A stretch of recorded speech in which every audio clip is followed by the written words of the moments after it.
Bismillahirrahmanirrahim. Assalamualaikum warahmatullahi wabarakatuh. Ada sebuah pepatah bilang, tak kenal maka tak sayang. Oleh karena itu, sebelum saya lanjut memaparkan materi yang akan saya bawakan, saya akan memperkenalkan diri saya. Saya nama Eko Widodo, merupakan salah seorang dosen di Prodi Teknik Sipil Universitas Muhammadiyah Palu.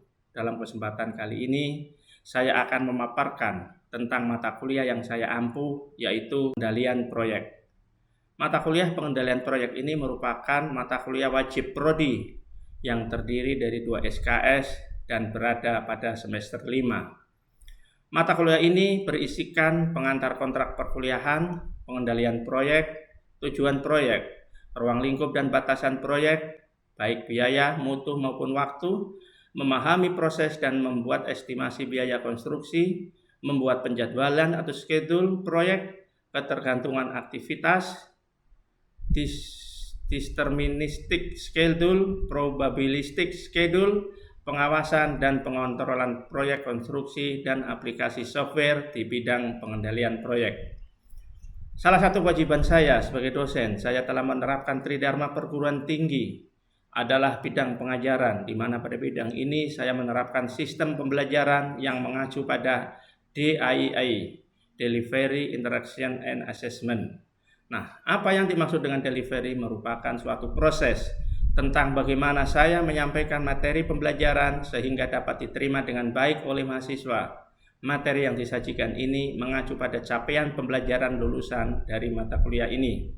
Capaian pembelajaran atau CPR yang dibebankan pada mata kuliah ini adalah yang pertama, menunjukkan sikap bertanggung jawab atas pekerjaan di bidang keahlian secara mandiri. Yang kedua, mampu mengkaji implikasi pengembangan atau implementasi ilmu pengetahuan teknologi di bidang keteknik sipilan dengan memperhatikan nilai humaniora sesuai dengan keahlian, kaidah, tata cara, dan etika ilmiah yang menghasilkan solusi, gagasan, desain, atau kritik ilmiah.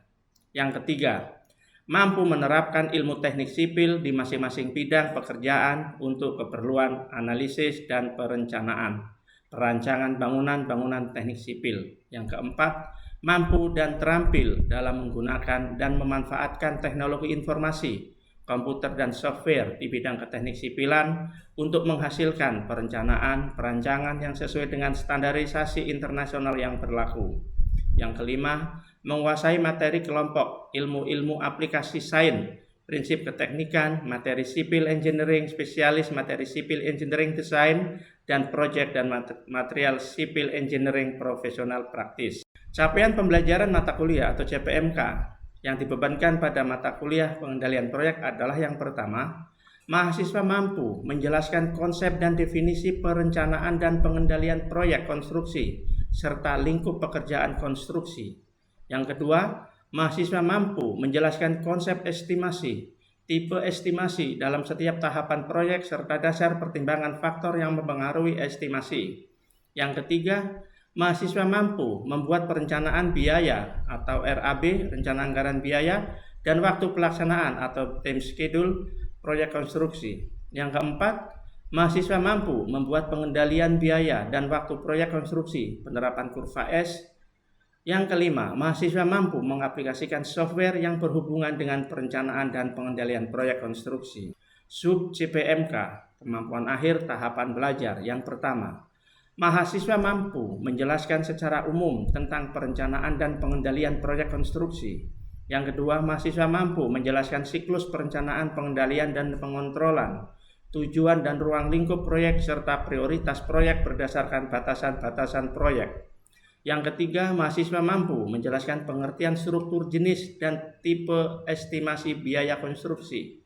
Yang keempat, mahasiswa mampu menjelaskan faktor yang mempengaruhi estimasi pendahuluan dan estimasi terinci. Yang kelima, mahasiswa mampu membuat rencana anggaran biaya. Yang keenam, mahasiswa mampu menjelaskan metode dan teknik penjadwalan. Yang ketujuh, mahasiswa mampu membuat penjadwalan dengan bar chart dan line diagram. Yang kedelapan, mahasiswa mampu membuat perencanaan penjadwalan dengan diagram jaringan kerja atau network planning. Yang kesembilan, mahasiswa mampu membuat pengendalian biaya dan waktu proyek dengan metode Add-Near Value. Yang kesepuluh, mahasiswa mampu menggunakan software Microsoft Project. Dari CPL menurunkan 5 CPMK, kemudian dari CPMK menurunkan 10 sub CPMK. Dari 10 sub CPMK tersebut kemudian akan dibagi menjadi 14 kali pertemuan tatap muka, pembelajaran dan tidak termasuk untuk ujian tengah semester dan juga ujian akhir semester. Adapun indikator pembelajaran yang dibagi menjadi 14 kali pertemuan adalah sebagai berikut. Pada pertemuan pertama, mahasiswa mampu menjelaskan secara umum tentang perencanaan dan pengendalian proyek konstruksi. Indikator adalah kesepakatan proses perkuliahan selama 1 semester atau disebut dengan kontrak kuliah, mahasiswa memahami proses perkuliahan, ketepatan menjelaskan konsep dan definisi tentang perencanaan dan pengendalian konstruksi. Pertemuan yang kedua dan ketiga, mahasiswa mampu menjelaskan siklus perencanaan, pengendalian dan pengontrolan, tujuan dan ruang lingkup proyek serta prioritas proyek berdasarkan batasan-batasan proyek. Ketepatan menjelaskan siklus perencanaan dan pengendalian proyek, ketepatan menjelaskan tujuan ruang lingkup proyek, ketepatan menjelaskan prioritas proyek berdasarkan batasan-batasan proyek, ketepatan menjelaskan struktur dan organization breakdown struktur, ketepatan menjelaskan sistem pengukuran item pekerjaan konstruksi. Pertemuan yang keempat, mahasiswa mampu menjelaskan pengertian struktur, jenis, dan tipe estimasi biaya konstruksi. Dengan indikator ketepatan menjelaskan definisi biaya, anggaran, estimasi proyek, ketepatan menjelaskan struktur biaya, konstruksi, ketepatan menjelaskan jenis dan tipe estimasi. Pertemuan kelima, mahasiswa mampu menjelaskan faktor yang mempengaruhi estimasi. Ketepatan menjelaskan faktor yang mempengaruhi estimasi, ketepatan menjelaskan estimasi pendahuluan, ketepatan menjelaskan estimasi terinci. Pertemuan ke-6 dan ke-7, mahasiswa mampu membuat rencana anggaran biaya atau RAB. Ketepatan menjelaskan syarat-syarat pembuatan RAB, ketepatan menjelaskan data-data yang dibutuhkan dalam pembuatan RAB, ketepatan menghitung volume pekerjaan, ketepatan menentukan analisis harga satuan, ketepatan membuat RAB proyek konstruksi yang sederhana. Pertemuan ke-8 adalah ujian tengah semester atau evaluasi tengah semester. Dilanjutkan dengan pertemuan ke-9 adalah mahasiswa mampu menjelaskan metode dan teknik penjadwalan. Dengan indikator ketepatan menjelaskan definisi penjadwalan, ketepatan menjelaskan teknik penjadwalan, ketepatan menjelaskan karakteristik berbagai teknik penjadwalan, ketepatan menghitung estimasi durasi. Pertemuan ke-10 dan 11, mahasiswa mampu membuat penjadwalan dengan barcode dan line diagram. Dengan indikator ketepatan menghitung analisa bobot pekerjaan, ketepatan membuat barcode dengan kurva S, ketepatan membuat schedule dengan metode line diagram, ketepatan mengaplikasikan metode penjadwalan pada proyek konstruksi. Pertemuan ke-12 dan 13, mahasiswa mampu membuat perencanaan penjadwalan dengan jaringan kerja atau network planning. Dengan indikator ketepatan membuat schedule dengan metode CPM, critical path method, float atau stack, ketepatan membuat schedule dengan metode PERT, ketepatan membuat schedule dengan metode PDM, ketepatan mengaplikasikan metode penjadwalan pada proyek konstruksi. Pertemuan 14, mahasiswa mampu membuat pengendalian biaya dan waktu proyek dengan metode Add-Near Value. Dengan indikator ketepatan membuat pengendalian biaya dan waktu proyek dan dengan menggunakan konsep Add-Near Value secara terpadu. Pertemuan ke-15, mahasiswa mampu mengaplikasikan software Microsoft Project dengan indikator ketepatan mengoperasikan software Microsoft Project pada perencanaan dan pengendalian proyek konstruksi. Metode delivery yang saya sampaikan dalam proses pengajaran yang saya bawakan selanjutnya, kita masuk ke aspek instruction. Instruction merupakan suatu proses interaksi yang terjalin antara mahasiswa dan dosen guna mencapai capaian pembelajaran. Adapun sistem interaction yang saya lakukan di kelas yaitu System Student Learning Center atau yang dikenal dengan istilah SLC, di mana sistem tersebut merupakan metode pembelajaran yang menempatkan mahasiswa sebagai subjek pembelajaran sehingga peserta didik belajar lebih aktif, kreatif, mandiri, dan inovatif sesuai kemampuan individu masing-masing Sistem LEC dapat pembelajaran saya terdiri dari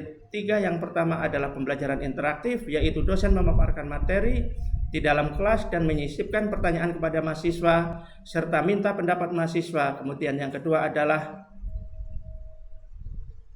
di dalam kelas dan menyisipkan pertanyaan kepada mahasiswa, meminta pendapat mahasiswa. Kemudian yang kedua adalah small group discussion atau yang dikenal istilah diskusi. Dengan metode ini, pembelajaran betul-betul melibatkan antar kelompok mahasiswa atau kelompok mahasiswa dengan dosen untuk menganalisis, menggali, dan memperdebatkan topik-topik tertentu yang merupakan isu-isu hangat saat ini. Kemudian yang ketiga adalah self-direction learning, di mana metode ini berbentuk pemberian tugas belajar kepada mahasiswa seperti tugas membaca, kemudian membuat ringkasan. Adapun platform yang saya gunakan yaitu Learning Management System atau yang dikenal dengan istilah LMS, di mana pada Universitas Muhammadiyah Palu telah memiliki LMS sendiri yaitu SPADA, sistem pembelajaran daring. Pada menu LSM tersebut, mahasiswa akan mengisi absen kelas secara mandiri, mengunduh materi perkuliahan, dan lainnya. Itulah model aspek interaction yang saya terapkan dalam pembelajaran yang saya bawakan. Selanjutnya kita akan masuk ke aspek assessment, di mana aspek assessment ini merupakan suatu proses penilaian untuk mengukur kemampuan mahasiswa secara objektif dalam menerima materi pembelajaran. Indikator penilaian yang saya gunakan terdiri dari beberapa bagian. Pertama, kehadiran mahasiswa diberikan bobot 15%. Kemudian tugas dengan diberikan bobot 15%. Keaktifan dalam diskusi atau forum perkuliahan dengan bobot 10%. Kemudian untuk ujian tengah semester dan ujian akhir semester masing-masing 30%. Total 100%. Hasil asesmen yang saya lakukan dengan harapan mahasiswa dapat mengetahui proses penilaian saya lakukan secara transparan dan objektif. Sebagai penutup, itulah tadi aspek yang saya terapkan dalam proses pembelajaran dalam mata kuliah yang saya lakukan, yang terdiri dari delivery, aspek interaction, dan aspek assessment yang sering disingkat dengan DIA, delivery, interaction, dan assessment. Selanjutnya, saya akan menampilkan proses pembelajaran yang saya akan lakukan di kelas dengan micro teaching atau tatap muka. Selamat menyaksikan. Terima kasih.